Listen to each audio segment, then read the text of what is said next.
ჟურნალისტიკა გაიძულებს დატოვოს პილოსწulis კოშკი და შეხედოს სამყაროს, რომელშიც ცხოვრობ. ასე დაახასიათა ჟურნალისტიკის არსი გაბრიელ გარსია მარკესმა თავის ერთ-ერთ პუბლიცისტურ წერილში. ყოველი თაობა თავის ჟურნალისტიკას ქმნის, თუმცა მისი მიზნები უცვლელია. მაინც რა არის ჟურნალისტიკა და რა მიზნები აქვს? ხომ გაგიგიათ, რომ ამბობენ, ინფორმაცია ადამიანის მთავარი იარაღიაო. ჟურნალისტიკის უპირველესი მიზანიც სწორედ ეს არის. მოქალაქეების უზრუნველყოფა იმ ინფორმაციით, რომელიც მათ თავისუფლებისა და თვითმმართველობისთვის სჭირდებათ. ტერმინი ჟურნალისტიკა ფრანგული სიტყვიდან მოდის, რაც დღიურს ნიშნავს.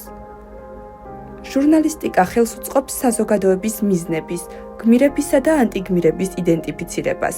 სწორედ ამიტომ დასავლეთში მასმედიას მეტაფორულად მოდარაჯე ძაღლსაც კი უწოდებენ. იცით რა ითვლება ჟურნალისტიკის პირველ საფეხურად? თავდაპირველად ახალი ამბები ზეპირად ვრცელდებოდა. ადამიანებს ოდითგანვე აინტერესებდათ სიახლეები. დროთა განმავლობაში გაჩნდა საგანგებო ადგილები, სადაც ხალხი ახალი ამბების გასაგებად იკრიბებოდა. თავდაპირველად ინფორმაცია თხრობითი და სასიმღერო ფორმითაც ვრცელდებოდა. საქართველოში ასეთ თავშეყრის ადგილებს საფიხვნოსა და სალაყბოს უწოდებდნენ. ზეპირად გავრცელებულ ინფორმაციას ის ნაკლი ჰქონდა, რომ მისი ზემოქმედების არეალი შეზღუდული იყო. ამასთანავე გავრცელებული ცნობები არ იყო ზუსტი. გამავრცელებლები საკუთარი ინტელექტუალური დონის, სურვილისა თუ ინტერესების მიხედვით ცვლიდნენ ინფორმაციას. მეორე საფეხური თანამედროვე ჟურნალისტური კომუნიკაციის ჩამოყალიბების გზაზე ხელნაწერი გაზეთია. ხელნაწერ გაზეთს ჩვენ წელთაღრიცხვამდე პირველ საუკუნეში იულიუს კეისარმა დაუდო სათავე. მისი ბრძანებით თაბაშირით დაფარულ დაფაზე სენატის სხდომებისა და გადაწყვეტილებების მოკლე შინაარსი იწერებოდა. ვენეციისა და რომის კვალდაკვალ გაზეთი ბიულეტენები ჩნდება სხვა ქალაქებში. ხელნაწერი გაზეთები არარეგულარულად გამოდიოდა, უმეტესად ბაზრობებსა და სხვა მნიშვნელოვან ღონისძიებებთან დაკავშირებით. შემდეგი საფეხური ბეჭდური მედიაა. მე-15 საუკუნის 30-40-იან წლებში გერმანელი გამომგონებლის იოჰან გუტენბერგის მიერ სტამბის შექმნამ ნაბეჭდი გაზეთის წარმოშობას დაუდო სათავე. მალე სტამბები მთელ ევროპაში გავრცელდა. ამ გამოგონებიდან დაახლოებით საუკუნე ნახევრის შემდეგ სასტამბო ტექნიკის გამოყენება ჟურნალისტური პერიოდიკის ტირაჟირებისთვისაც მოხერხდა.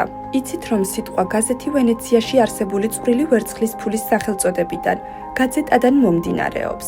ვენეცია მე-16 საუკუნეში ძლიერი სავაჭრო ცენტრი იყო. იმდროინდელი მნიშვნელოვანი მოვლენების შესახებ ინფორმაციები სწორედ აქ ვრცელდებოდა. ეს ინფორმაციები წვრილ ფულზე იყიდებოდა, რომელსაც გაზეტა ეწოდებოდა. პირველი ნაბეჭდი გაზეთები ევროპაში 1609 წელს გაჩნდა. მე-18 საუკუნის დასასრულს საქართველოშიც იდგა გაზეთის გამოცემის საკითხი, თუმცა რთული პოლიტიკური ვითარების გამო გაზეთის გამოცემა ვერ მოხერხდა. ქართული საზოგადოება თვალსადევნებდა რუსულ და საზღვარგარეთულ პრესას. საბოლოოდ ხანგრძლივი მოსამზადებელი პერიოდი 1819 წელს პირველი ქართული ნაბეჭდი პერიოდული ორგანოს საქართველოს გაზეთის გამოცემით დაგვირგვინდა. 1828 წელს კი მეორე ქართული გაზეთიც გამოვიდა სახელწოდებით „თბილისის უწყებანი“. ჟურნალისტიკის განვითარების შემდეგი ეტაპი რადიოა. მე-19 საუკუნის მეორე ნახევარში მსოფლიოში მიმდინარე ტექნიკურმა პროგრესმა ელექტროკავშირის წარმოშობასა და განვითარებას შეუწყო ხელი. რადიოს შექმნის ისტორია რადიოტალღების აღმოჩენით იწყება. 1886 წელს ამერიკელმა სტომატოლოგმა მალონ ლუმისმა წარმატებით წარადგინა უკაბელო ტელეგრაფი. მისი ნამუშევარი უსადენო საჰაერო კომუნიკაციების პირველი ცნობილი მაგალითი იყო, თუმცა რადიო კომუნიკაციების შესაძლებლობა საბოლოოდ გულიელმო მარკონიმ დაამტკიცა.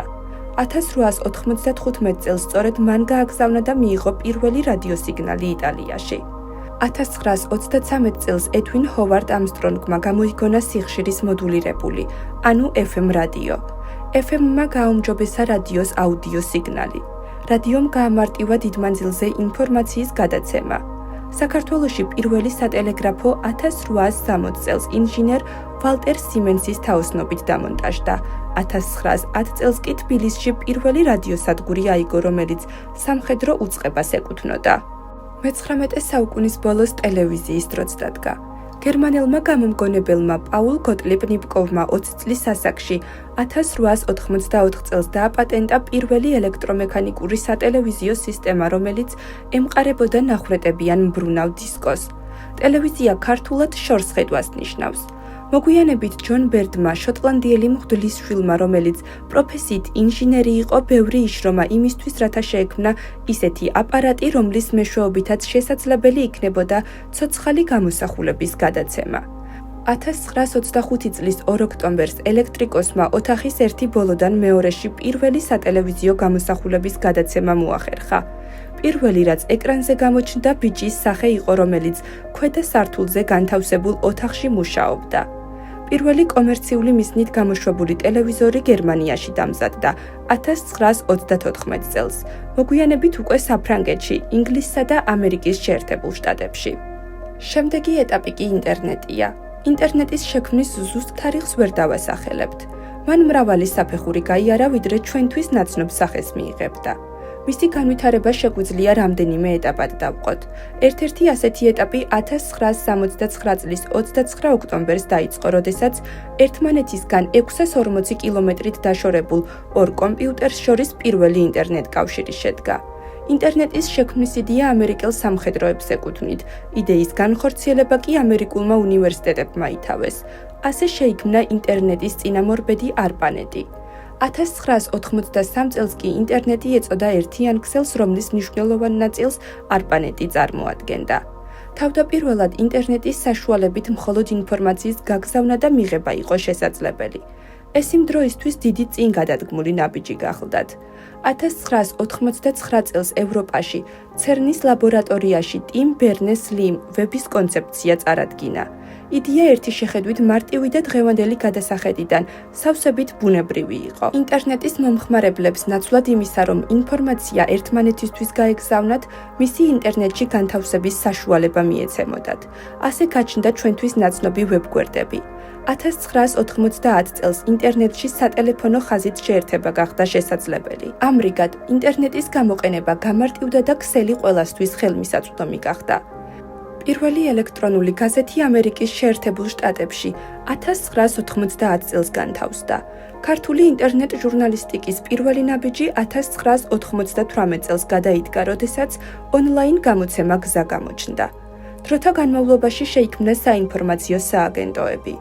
დღეს უკვე ყველაზე გავრცელებული მასობრივი ინფორმაციის საშუალება ინტერნეტია. მან ბევრი რამ შეცვალა როგორც ადამიანთა ცხოვრებაში, ასევე ჟურნალისტური საქმიანობის სფეროში. შეიქმნა ახალი ცნებებიც, მოქალაქე ჟურნალისტი და მობილური ჟურნალისტიკა, თუმცა ჟურნალისტური საქმიანობის უმთავრესი დანიშნულება უცვლელია. მასობრივი ინფორმაციის გავრცელებით საზოგადოების სოციალურ მართვაში მონაწილეობის მიღება.